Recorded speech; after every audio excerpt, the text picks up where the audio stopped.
cada um que faz parte dessa igreja bíblica, dessa igreja que está voltando aos princípios que Jesus estabeleceu desde o princípio da existência dessa igreja que o Senhor fundou há mais de 2000 anos. E ela é tão poderosa que ela resiste até os nossos dias e vai resistir até a volta do Senhor.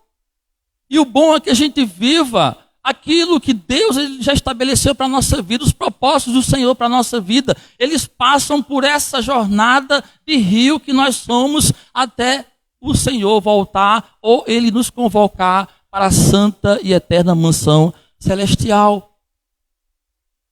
Então nós somos rios no casamento, na família, no trabalho, na escola. Aonde um filho de Deus estiver, o rio de Deus está naquele lugar para liberar o pão, o vinho e o azeite. Amém? Quero convidar hoje os componentes da mesa, o irmão Daniel, o irmão Jonathan e a irmã Nívia. Eles vão nos dizer mais algumas coisas sobre sermos a comunidade da mesa.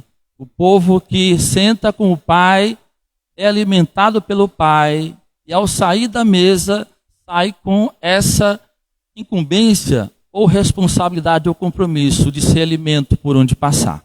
Amém?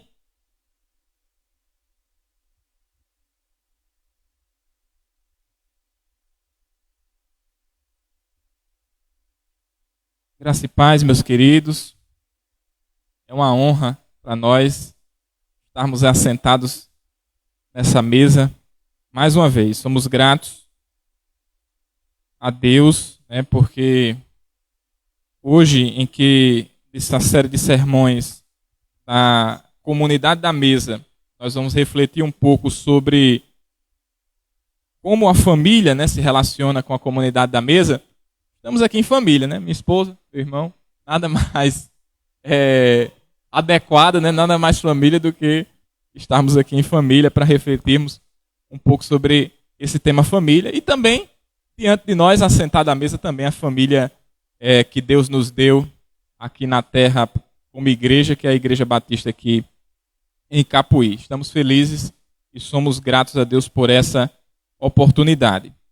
O texto que nos coube para expormos aqui, está lá em Salmos 128, versículos do 1 ao 6.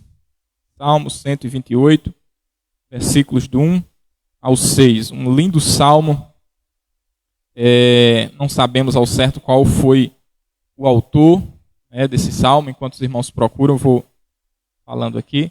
Nós não sabemos ao certo quem foi o autor, mas sabemos que esse salmo ele está contido num grupo de 15 salmos.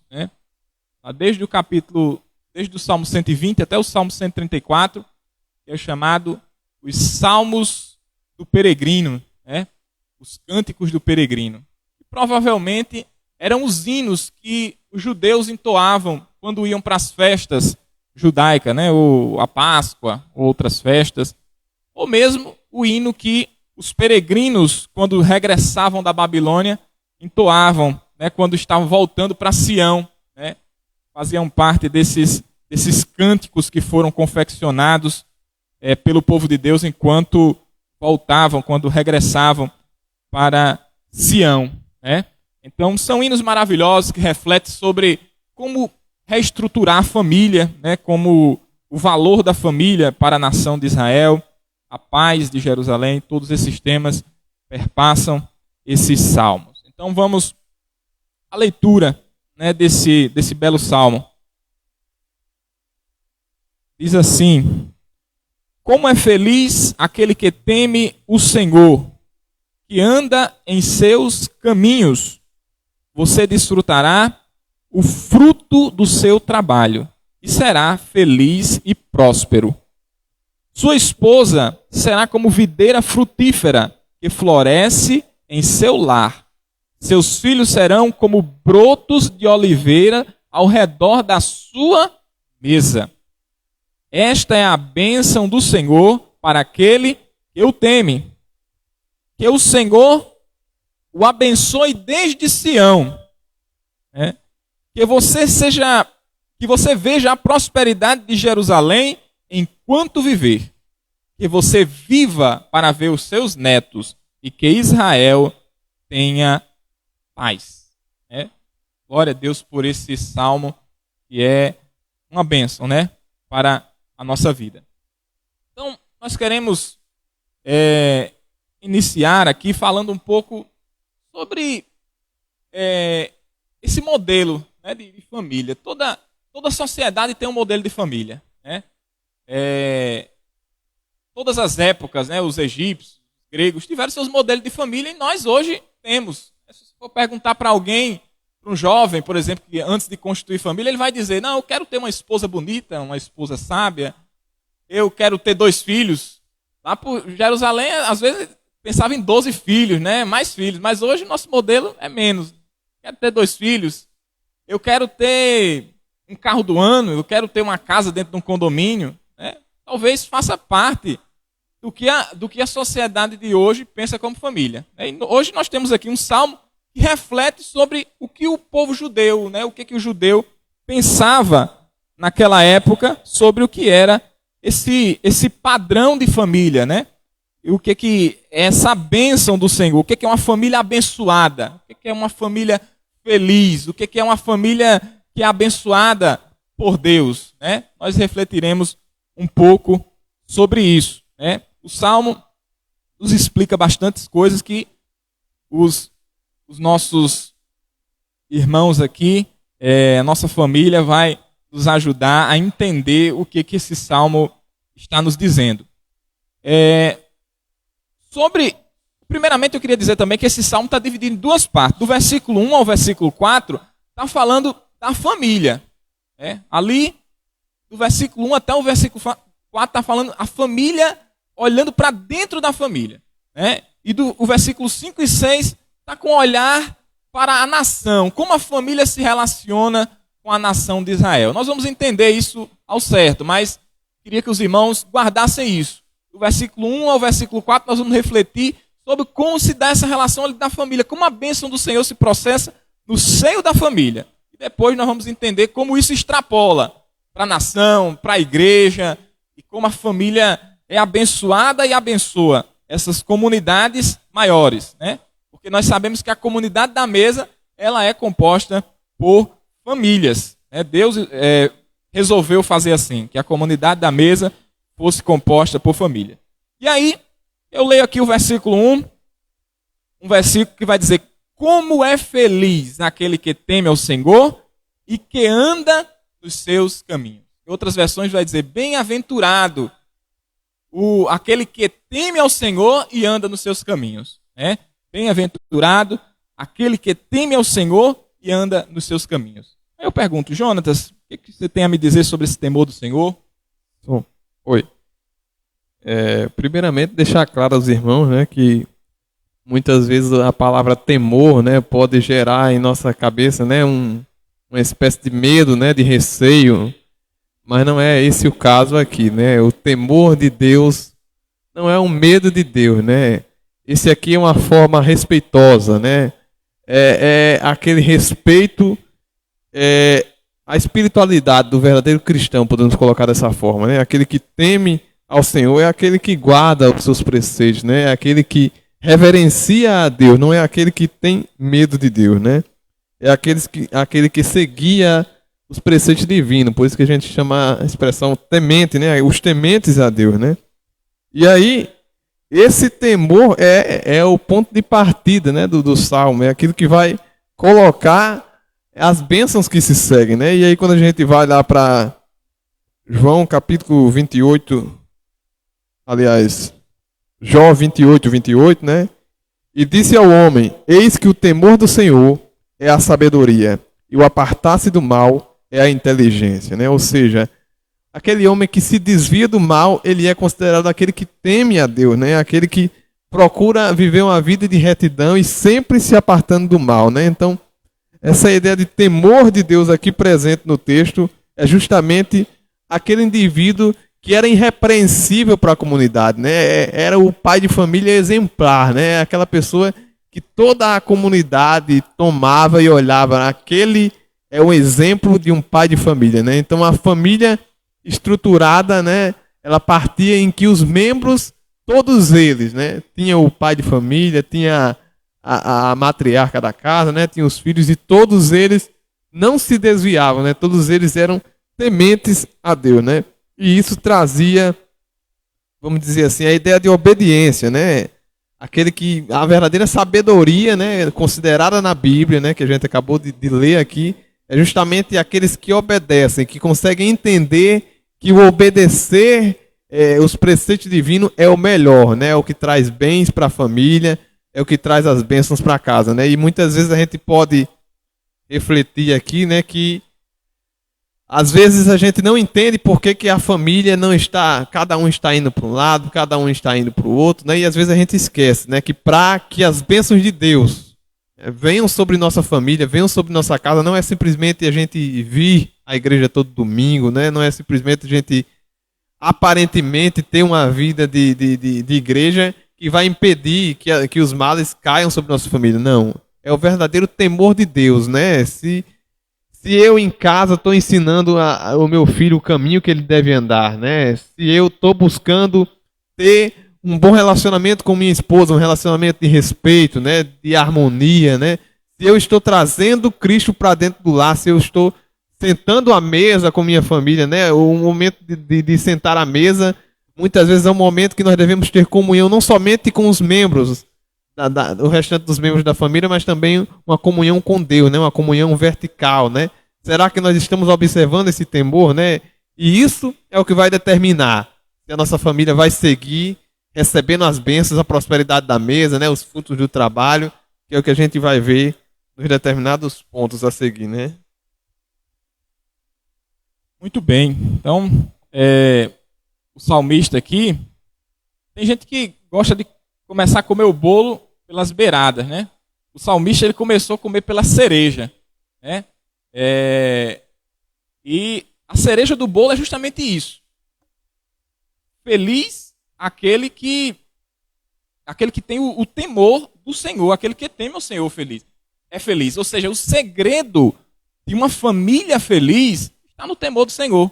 Esse é o segredo. Se a gente fosse destacar a pérola mais importante aqui, o que há de mais importante nesse texto é o temor do Senhor. É o nosso compromisso maior.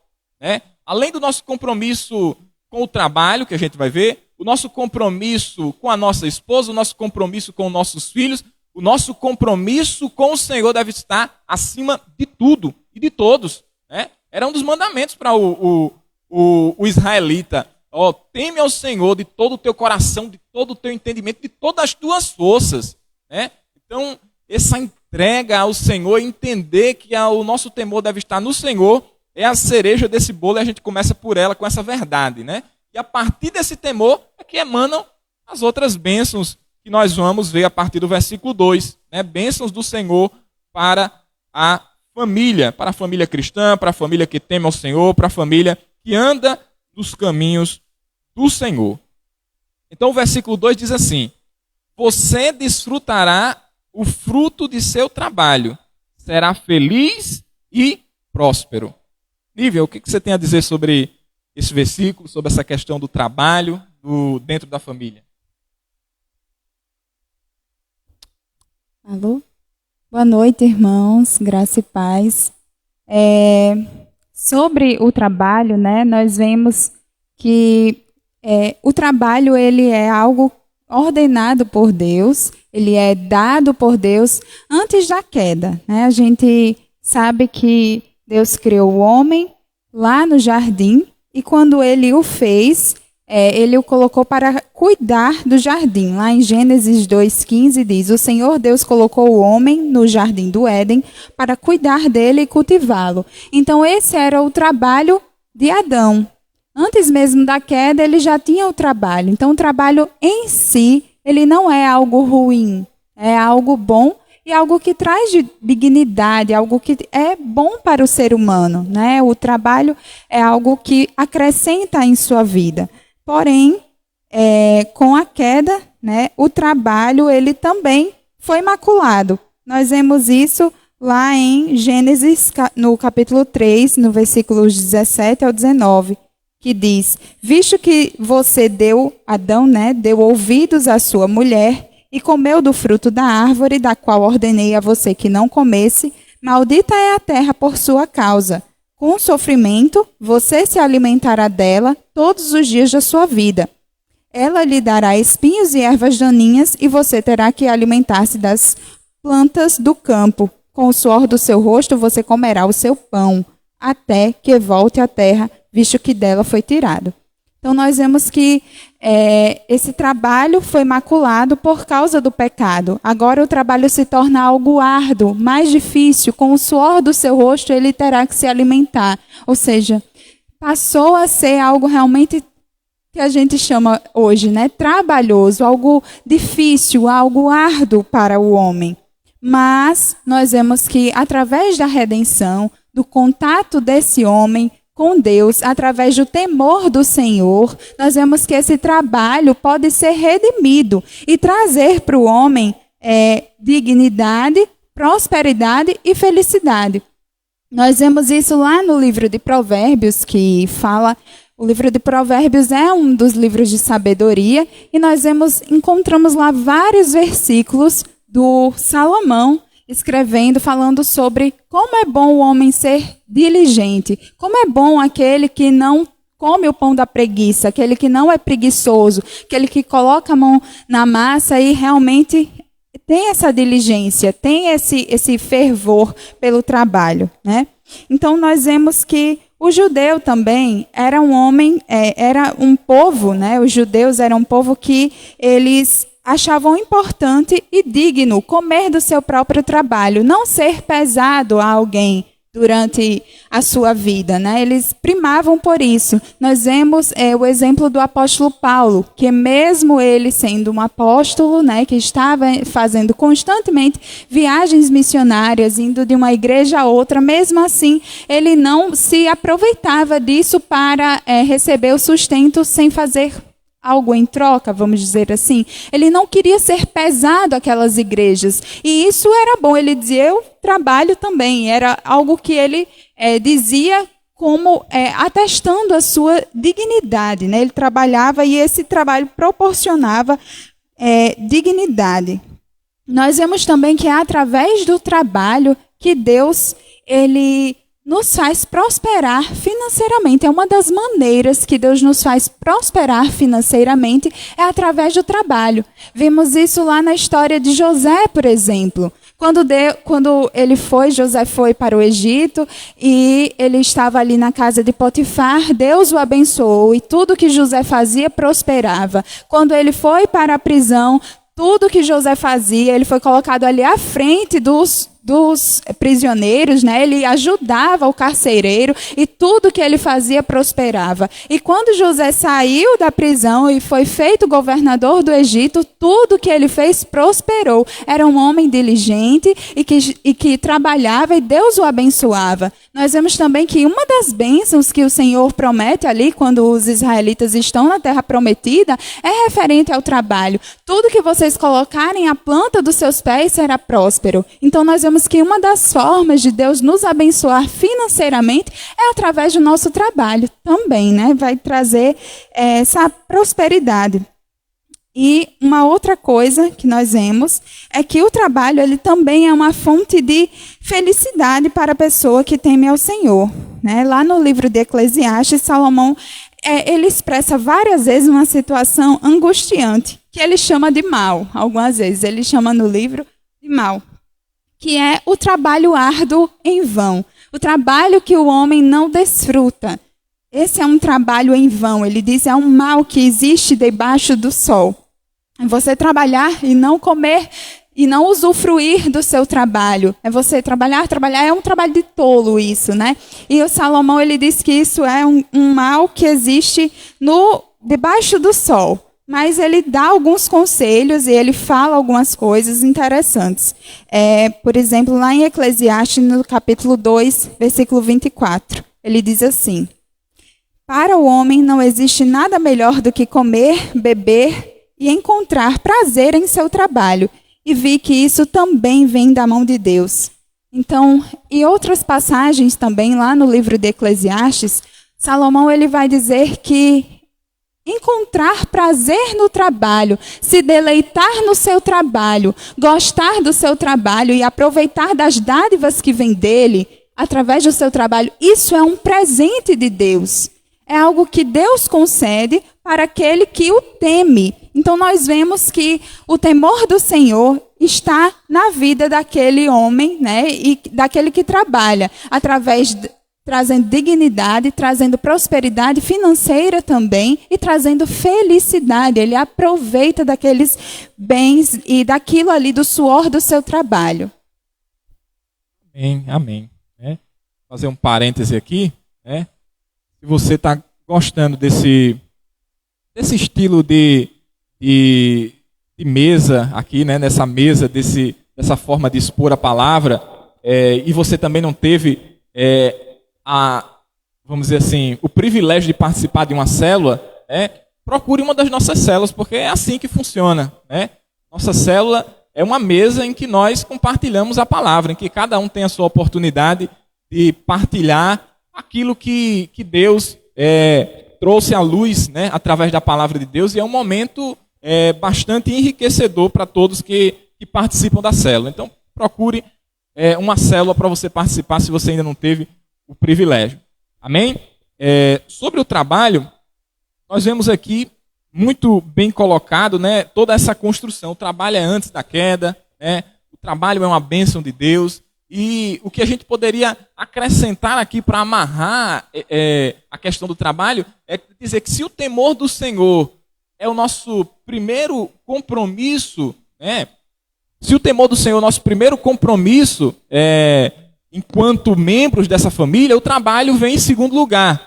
No sentido de que o trabalho é uma necessidade para quem quer constituir uma família, né? Se alguém quer casar, se o jovem quer casar, ele tem que buscar um trabalho, né? Pois é algo que dignifica o homem, é algo que vai trazer sustento para o seu lar. Então essa missão de trabalhar é um compromisso que o homem, que a mulher de Deus devem ter se quiserem constituir a família e se quiserem constituir esse casamento. Portanto, devem ter um compromisso com o trabalho, né? E também o trabalho na obra do Senhor também faz parte do trabalho. É um trabalho honroso, um trabalho digno, um trabalho maravilhoso que nós devemos dedicar ao Senhor. Ou seja, tudo que nós fazemos, devemos fazer como o pastor Antônio colocou, tudo que nós fazemos, nós devemos fazer para a glória do Senhor, para a honra do Senhor, né? Aí nós chegamos aqui ao terceiro versículo, na parte A do versículo, né? Diz assim: sua esposa será como videira frutífera que floresce em seu lar, né? Agora, falando um pouco sobre a esposa, ou seja, sobre o casamento, né? E diante disso, queria me dirigir mais uma vez a Nívia e pedir para que ela traga luz, né, a esse versículo, a compreensão que Deus trouxe a ela para nós. Aqui nós percebemos também que há uma prosperidade no matrimônio daquele que teme ao Senhor.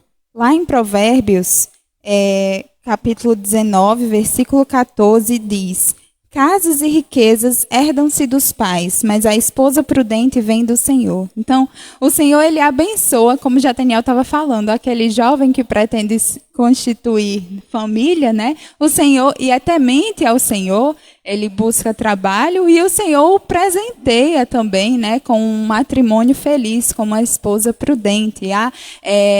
A videira, no caso, ou a parreira, é a árvore que dá as uvas, né? E nós vemos que as uvas, elas dão o vinho, que traz alegria para o coração do homem, né? Que traz felicidade. Então, o homem aqui, a mulher, né? O casamento, ele é algo que alegra, né? Alegra a vida diária, alegra o cotidiano de ambos, dos dois, né? Aqui está colocando para o homem, mas para a mulher também é da mesma forma, né? É uma fonte de alegria o casamento para os dois.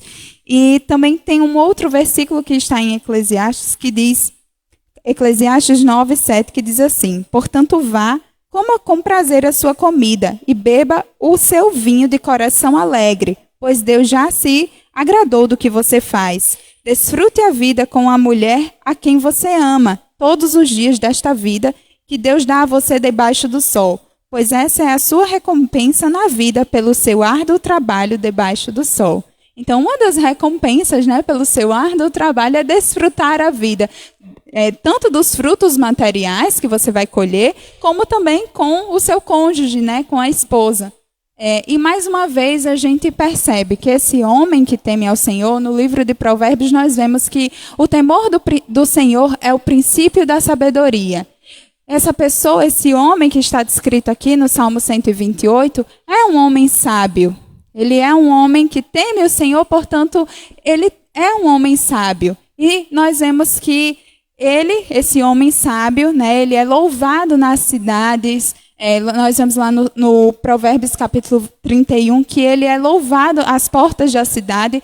Ele está lá por um motivo, porque ele é benquisto naquela cidade. É um homem que ele está ali como entre os governantes da cidade. E ele é louvado até pela sua esposa, que tem uma boa conduta, né? Uma esposa realmente virtuosa, né? Como os rubis. Ela é rara como os rubis. Então, nós vemos que há prosperidade também para aquele que teme o Senhor, que é sábio e também tem uma esposa sábia, né? O Senhor prospera a vida deste homem e desta mulher. Amém. Né? Então, de fato, uma esposa é um presente do Senhor, eu posso dizer isso. E é como essa videira, né, que traz alegria, né, para o lar e para a família. Né? Agora, a segunda parte do versículo diz: seus filhos serão como brotos de oliveira. Vai trazer outra planta aqui, outra árvore importante para Israel. Seus filhos serão como brotos de oliveira ao redor da sua mesa. Jonathan, o que você tem a dizer sobre os filhos aí nesse contexto? A gente sabe que naquela época, né, uma família próspera, né, que uma família que tinha realmente a bênção de Deus, era uma família que tinha um bom número de filhos. Né? Naquela época, era um simbolismo da prosperidade e que Deus estava sendo bondoso para com aquela família, né, a quantidade de filhos, né, e aqui que ele vai colocar, né, e a comparação é justamente com os brotos, né, de videira, né, que produziam de oliveira, né, que produziam justamente o azeite, né, que é todo um simbolismo de tanto do alimento como da perfumaria, né, como medicinal, né, todas essas simbologias eram utilizadas nessa planta, né. E os filhos são a bênção do Senhor, né? Eu sei que hoje em dia as famílias, principalmente que estão começando, nem todas têm filho, né? Ou tem pouco número de filhos, né? Mas não é por isso, né? Que mesmo que não seja em quantidade, mas em qualidade, né? A bênção do Senhor sobre uma família produz bons filhos, né? Filhos que perpetuam, né? Multiplicam, né? Se multiplicam, né? E mostram o temor de Deus, né, para a sociedade, não somente dentro da família, mas abrange, né, para a sociedade vê os filhos daquela família e vê que ela vem de uma família próspera, né? E aí, a gente vai citar justamente o Salmo 127, né, que vai falar que os filhos são herança do Senhor, né, uma recompensa que ele dá, né? Então, em todo o Antigo Testamento, os filhos são a herança do Senhor, representavam a bondade, né? Quando a família tinha filhos é porque Deus estava olhando com bons olhos para aquela família e estava concedendo prosperidade. Mas, indo além disso, né? Os filhos, eles simbolizavam a esperança do Messias, né? Numa família, né? Se a gente for lá para Isaías, capítulo 11, versículo 1, né? Existia a profecia que dizia assim: porque brotará um rebento do tronco de Jessé, e das suas raízes um renovo frutificará, e repousará sobre ele o Espírito do Senhor, o Espírito de sabedoria e de entendimento, o Espírito de conselho e de fortaleza, o Espírito do conhecimento e de temor do Senhor, né? Ou seja, ter filhos para uma família representava a renovação da esperança de que um daqueles filhos poderia ser o próprio Messias, ou poderia ser um pai, um avô do que seria o Messias, né? Ou seja, ter filhos era manter viva a esperança de que um deles poderia ser o próprio Messias que salvaria, que redimiria, mudaria a história de Israel, né? Ou seja, os filhos são a própria bênção do Senhor e eles manifestam, eles deixam viva a esperança de que Deus irá agir de uma forma ainda maior para com aquele povo e para com aquela família, né? Então esse era o simbolismo que a gente pode extrair aqui. Amém, né? Então nós percebemos aqui um modelo de família feliz, um modelo de família abençoado, que tem um trabalho digno, que tem um trabalho que faz prosperar, que tem uma mulher, um casamento, né, feliz, que traz frutos, né, que é fecundo, que é alegre, né, que tem filhos que estão em volta da mesa e que trazem alegria, que perpetuam, né, esse casamento, são abençoados também esses filhos. Então, tudo isso é um modelo da família feliz, né? E se a gente parar bem para pensar, a gente vai ver que existe aqui uma reversão da queda, né? Porque as maldições que foram lançadas sobre a humanidade ali na queda eram maldições que tinham a ver com esses elementos, né?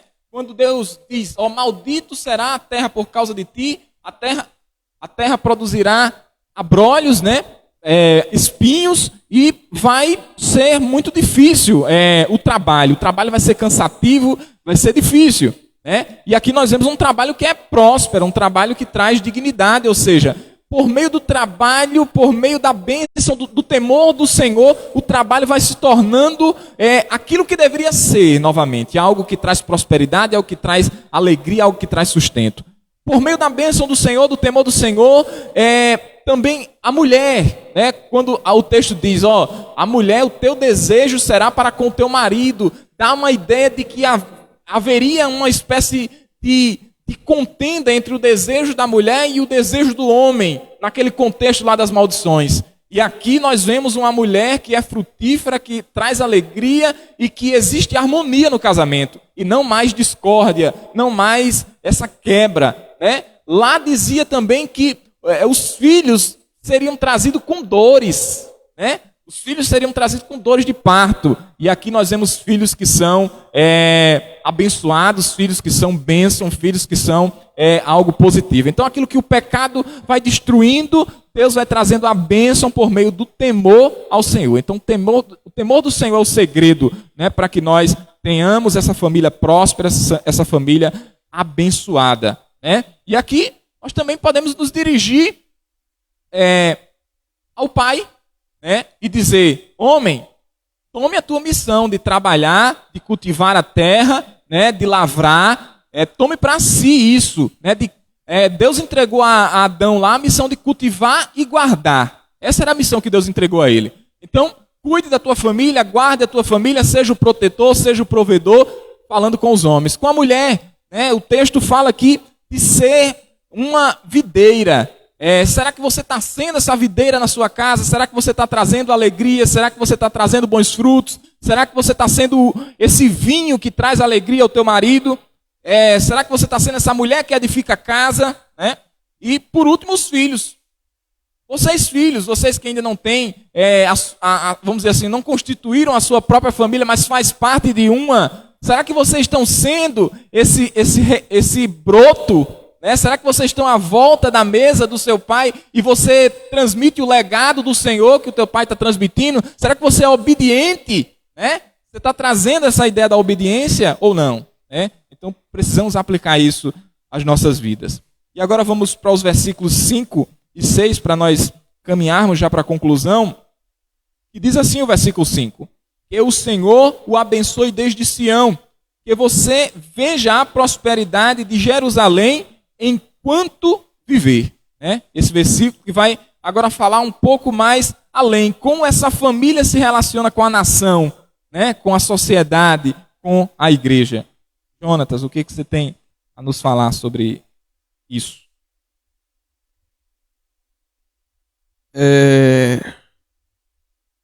Primeiramente, meus irmãos, entender que a centralidade, né, geográfica de Sião, o território de Jerusalém em si, ele tinha um simbolismo muito grande para o povo judeu, né? Eles acreditavam muito que aquela terra era sagrada, né? o termo Sião, o Monte Sião, né, que anteriormente era um território jebuseu, né, que foi conquistado por Davi e passou a ser o local que guardava a Arca da Aliança, né, ou seja, o local que guardava o simbolismo de que Deus tinha uma ligação com aquele povo, né, toda essa Sião, né, toda essa simbologia de Jerusalém, de que dali de Sião que o Senhor ordenava a bênção sobre o povo, né, de Sião o Senhor abençoaria. Era um simbolismo muito forte para o cristão naquela época, né? Para o temente a Deus naquela época, né? A pessoa que guardava os conselhos de Deus, né? Era impossível para um homem temente a Deus naquela época ser feliz plenamente se ele não visse a prosperidade de Jerusalém, né? Ele poderia ver toda a sua família em prosperidade, mas se ele olhasse para Jerusalém e não visse aquela terra próspera, livre dos inimigos, né? Liberta, ele não poderia ter plenamente a felicidade em Deus se aquilo não acontecesse, né? E a gente colocando para a nossa forma, a gente pode entender que nós, enquanto cristãos, não podemos nos conformar se nós não vermos a obra de Deus crescendo e se nós mesmos não estivermos atentos de estar fazendo com que essa obra avance, né? A gente tem que se preocupar com a nossa família, com a nossa casa, mas se a gente tem o verdadeiro temor de Deus, a gente não pode deixar de lado o nosso trabalho, o nosso serviço enquanto cristão, né, enquanto mordomos do reino, né, enquanto propagadores do evangelho, enquanto aqueles que levam essa igreja adiante, né? Eu falo da igreja local, mas falo também da igreja mística, da igreja do corpo de Cristo que está, vamos dizer, além dessas quatro paredes, né? E esse simbolismo também de Sião, né? Se a gente for lá para Crônicas, né? Quando Salomão vai fazer a consagração do templo, né? Ele vai colocar várias formas, dizendo, se vier praga sobre a terra, e se o povo vir a esse templo e orar, que o Senhor possa se compadecer, né? Se o povo se arrepender, e ele diz, olha, se o povo tiver pecado, tiver em terra distante, tiver cativo, eles não puderem vir aqui nesse templo orar, mas se eles orarem em direção a essa terra, que o Senhor conceda o perdão, né? Que o Senhor dê todo o livramento e permitam que eles voltem a essa terra, né? É isso que a gente vai ver.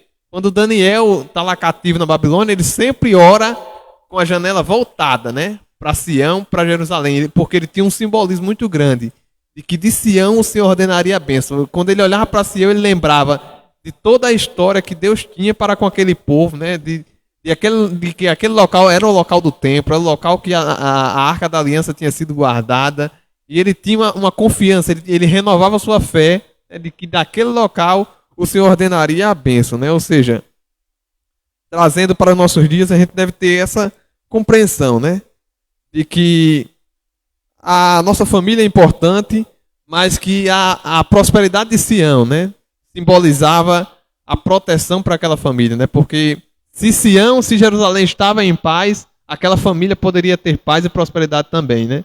E olhando para o nosso contexto, nós não podemos nos alegrar plenamente se a igreja, né, não estiver seguindo, se nós, enquanto família, não estivermos levando o reino de Deus adiante, né? Ou seja, a família temente a Deus é uma família que ela propaga o reino, né? Que ela se preocupa como está indo o reino de Deus. É uma família que trabalha em prol do reino, né? Ela não trabalha só para si, né? Ela é um exemplo para os demais, né? E tudo aquilo que nós vimos até aqui, né? Seja o relacionamento no casamento, seja a relação que nós temos com o trabalho, tudo isso pode ser algo a nosso favor, pode ser algo que pode testificar, né, para as outras pessoas, e elas vão buscar também a ter o temor de Deus em suas vidas, né? Amém, amém.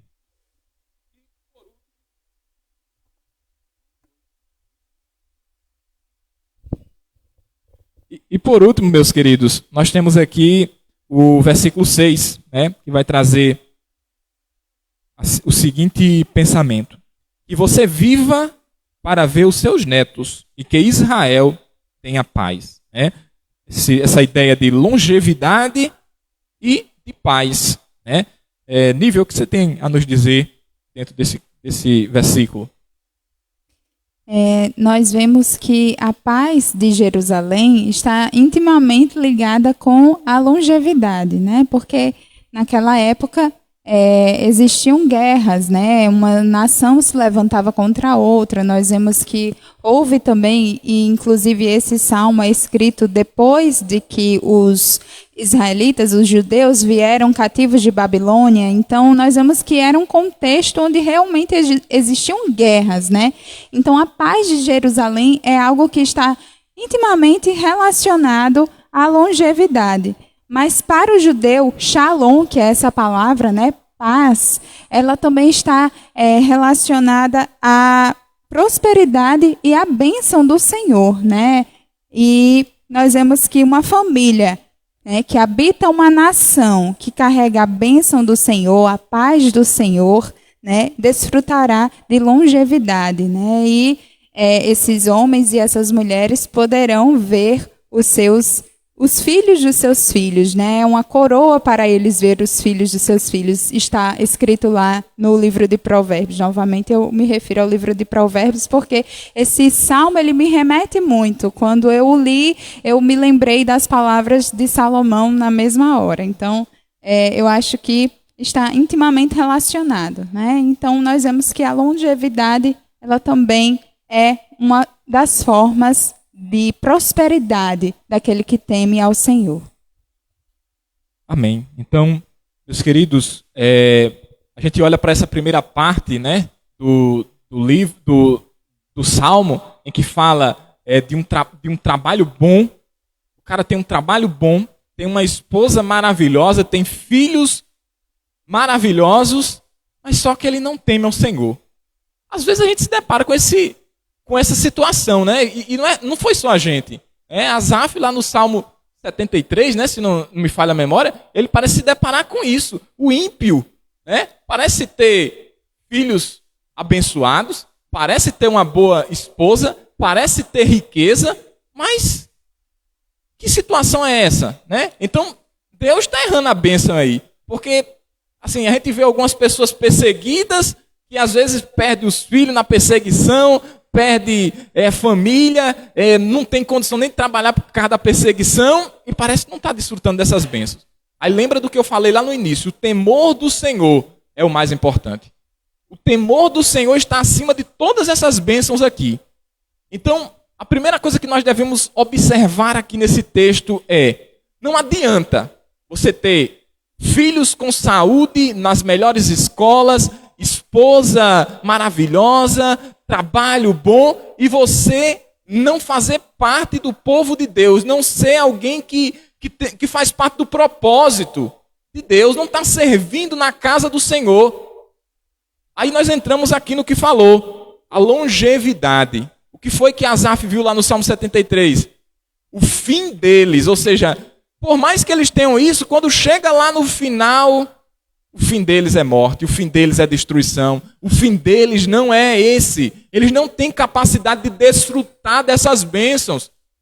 Toda a boa dádiva e todo o dom perfeito vem do Pai das luzes, vem do Senhor. Mas às vezes o ímpio, ele tem isso aí, está diante dele como uma vitrine, mas ele não consegue felicidade, ele não consegue desfrute, ele não consegue deleite, por mais que ele tenha essas coisas. Porque a gente só consegue desfrutar de uma família feliz, de um bom trabalho, de filhos, quando a gente teme ao Senhor. O temor ao Senhor, ele traz felicidade à nossa alma e traz longevidade. Traz essa longevidade. Não adianta nada disso se nós não tivermos o temor ao Senhor. Então, o que nós aplicamos hoje aqui enquanto igreja o que nós estamos fazendo? Será que as nossas famílias estão servindo ao Senhor? Será que você está colocando a sua família a serviço do Senhor ou não? A tua família está ao teu serviço? Será que tua família está ao serviço do mundo? Será que tua família está a serviço das engrenagens, da busca da felicidade que existe lá fora? A tua família precisa estar alinhada com os propósitos do Senhor, da igreja do Senhor, sobre o guarda-chuva da igreja do Senhor, para desfrutar da bênção do Senhor que traz alegria no coração. Então precisamos disso nas nossas vidas, né? Eu agradeço a Deus por essa oportunidade, né, que temos tido de compartilhar um pouco sobre o que é a família, né, no contexto da comunidade da mesa, porque a comunidade da mesa é composta por famílias, mas é composta por famílias que partilham desse ideal, famílias que temem ao Senhor, e temendo ao Senhor são famílias que sentam à mesa, mas que trazem algum prato. Sentam à mesa, mas que são abençoadoras. Sentam à mesa, mas que são luz, são baluarte do Senhor para a sociedade, né? Trazem algo de bom para a sociedade, são frutíferas. Precisamos disso, né? Precisamos que Deus vá nos transformando cada vez mais. Então eu agradeço a Deus grandemente por essa oportunidade e quero chamar aqui o nosso pastor para que ele faça aqui esse momento de conclusão, né? Quero ser grato a Deus e chamar o nosso pastor aqui.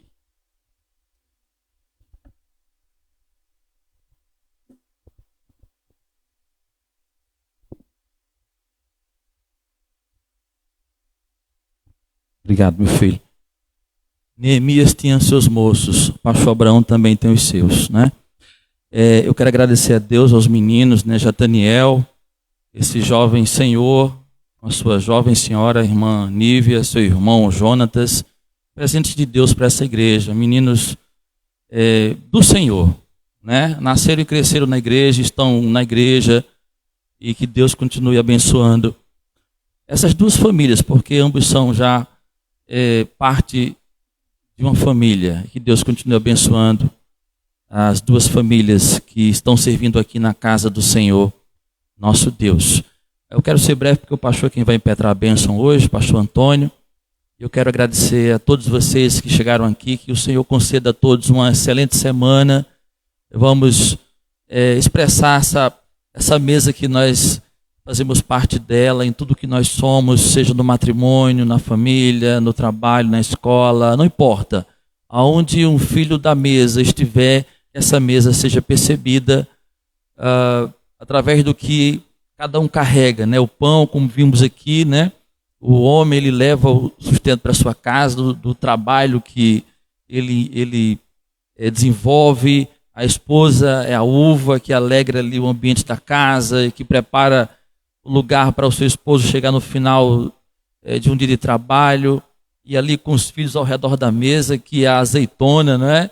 Enfim, essa mesa ela faz parte da nossa vida. Eu tenho dito à amada igreja que nós sentamos nessa mesa aqui espiritual para a gente aprender, há um preparo da parte do Senhor, para que nós possamos ser mesa também na nossa casa. Tudo que nós fazemos aqui é um preparo, é um treinamento, é algo que o Senhor ele nos capacita para que a gente possa ser o que Deus quer que sejamos enquanto sociedade, né? E até também a ordem do que nós somos como igreja, nós vamos encontrar os 3 elementos. Aqui nós recebemos o pão, que eu sempre digo que a palavra ela povoa os nossos pensamentos. Lá na célula nós recebemos o vinho, porque ele alegra o nosso coração, a palavra desce da mente para o coração, e depois quando nós voltamos e encontramos a nossa realidade pessoal ou social, nós temos o azeite nas mãos, que são as nossas obras. Então assim é que nós vivemos como igreja hoje, é assim a igreja do Senhor, é assim que Deus ele tem transformado a nossa vida, tem nos mostrado o que é ser igreja dele para esse tempo, né? E que possamos provocar nas pessoas lá fora o desejo de nos consumir, né? Seja o pão que a pessoa precise, o vinho ou o azeite. Que Deus nos ajude nessa nobre arte da vida que nós temos desenvolvido no nosso Deus. Então é isso que Deus ele tem nos ensinado há 4 anos. E se a gente entender isso no dia a dia, nós seremos uma igreja que o povo ele vai pedir, implorar para fazer parte do que nós somos e vivemos ao redor da mesa do nosso Pai. Então, tenham todos uma ótima semana, que Deus vos abençoe. Vamos nos alegrar nos encontros lá nos lares, é lá que nós consolidamos a palavra que foi ministrada ao nosso coração hoje, e de lá nós saímos para a nossa vida mais preparados, com as mãos mais santificadas, com as mãos reluzindo a justiça do Senhor, né, a verdade do Senhor que nós carregamos sobre elas. E que Deus nos ajude a ser uma família, não só aqui, mas também aonde essa família chegar. Pastor Antônio. É interessante, irmãos, eu estou aqui pensando exatamente no Salmo 84, versículo 10. Alguém lembra de cor ou não, né? Salmo 84, versículo 10. Eu não sei citar o versículo todo, mas é mais ou menos assim. Quando Davi diz que vale muito mais um dia nos teus átrios do que em outra parte 1000. Então nós chegamos aqui, pelo menos eu cheguei às 18h30, é a hora que começa o culto, né? E vai se encerrar agora às 20h30. É 8h30, 2 horas que nós aqui passamos. Aí eu pergunto, valeu a pena? Amém? Apenas 2 horas, imagina um dia. Eu não tive o privilégio de conhecer a igreja da Euroquick dos Estados Unidos, do Texas, mas conheci o pastor Bill Hybel. Ele falou esse nome? Bill Hybel. Conheci ele em 95, lá na Igreja Batista do Morumbi, São Paulo. E ele disse que lá a igreja fica o dia todo no templo. Chega de manhã, vai EBD, só volta para casa quando termina o culto, depois da bênção apostólica.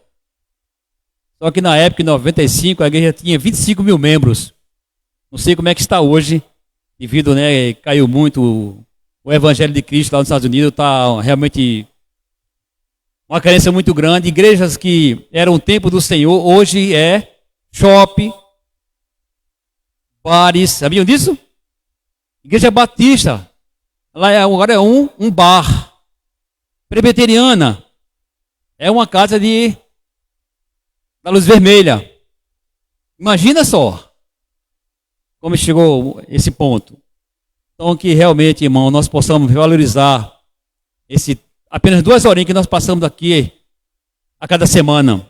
E não somente no domingo, né? Mas de segunda, terça, quarta, quinta, sexta, sábado, domingo, sucessivamente. Viver para o Senhor. Então para nós é um prazer muito grande, irmãos. Eu fico assim pensando, eu estava falando hoje, eu estava vindo para o culto, eu fui no posto colocar um pouquinho de combustível no meu Poisé, e eu ouvindo um louvor, né? Eu digo, pronto, é um gancho para me pregar o evangelho. E aí vão lá, bora amor, e eu, segura aí, pregando o evangelho, que olha, é um prazer muito grande a gente falar de Cristo, onde quer que você esteja. Para isso ele te salvou e te capacita. Não pensa, pastor, eu não sei evangelizar. Sabe sim. Abra sua boca. Não faça como fez Moisés. Eu sou gago. Manda meu irmão Arão, né? Moisés, quem fez a tua boca? Não foi eu? Então Deus coloca a palavra, irmãos. É só você abrir a boca e dizer, Senhor, me usa para pregar o teu evangelho, que é o poder para salvar todo aquele que nele crê. Então vale a pena estar aqui 2 horinhas, viu? Nathaniel, sua esposa e o irmão, esqueci o nome dele, Douglas, Jonas. Mas a baleia não te engoliu não, né? Brincadeira, irmãos, que é um privilégio muito grande. Vamos orar com a bênção apostólica. Vamos ficar em pé?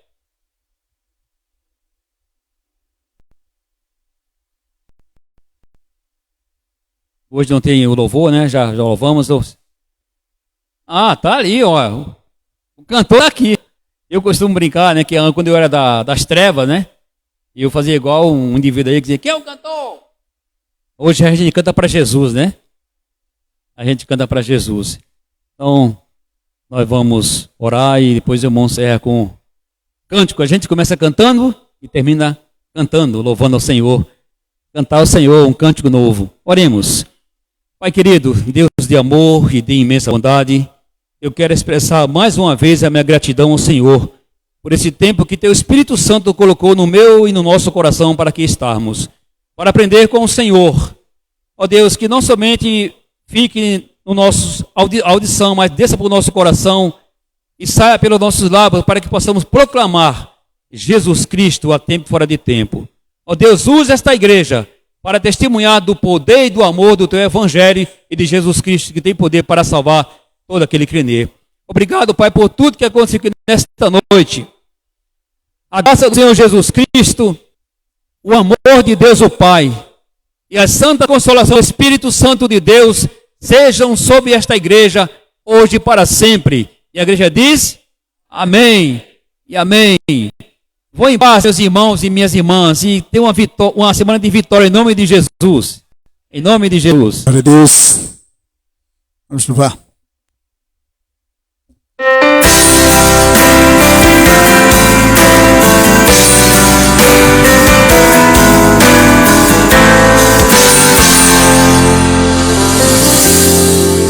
Recebi um novo coração do Pai, coração regenerado, coração transformado, coração que é inspirado por Jesus. Como fruto desse novo coração, eu declaro a paz de Cristo. Te abençoo, meu irmão. Preciosa é a nossa comunhão. Somos corpo e assim bem ajustados, totalmente ligados, unidos, vivendo em amor, uma família, sem qualquer falsidade, vivendo a verdade, expressando a glória do Senhor, uma família, vivendo o compromisso do grande amor de Cristo. Eu preciso de ti, querido irmão, precioso és para mim, querido irmão. Recebi um novo coração do Pai. E você, igreja? Coração regenerado, coração transformado, coração que é inspirado por Jesus. E os frutos, como fruto desse novo coração, eu declaro a paz de Cristo. Te abençoo, meu irmão. Preciosa é a nossa comunhão. Somos corpo e assim bem ajustados, totalmente ligados, unidos, vivendo em amor, uma família, sem qualquer falsidade, vivendo a verdade, expressando a glória do Senhor, uma família, vivendo o compromisso do grande amor de Cristo. Eu preciso de ti, querido irmão, precioso és para mim, querido irmão.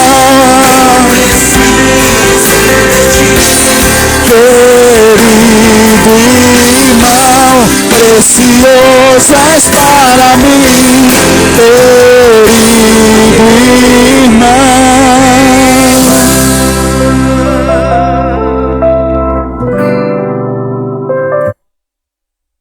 Amém, Jesus. Glória a Deus.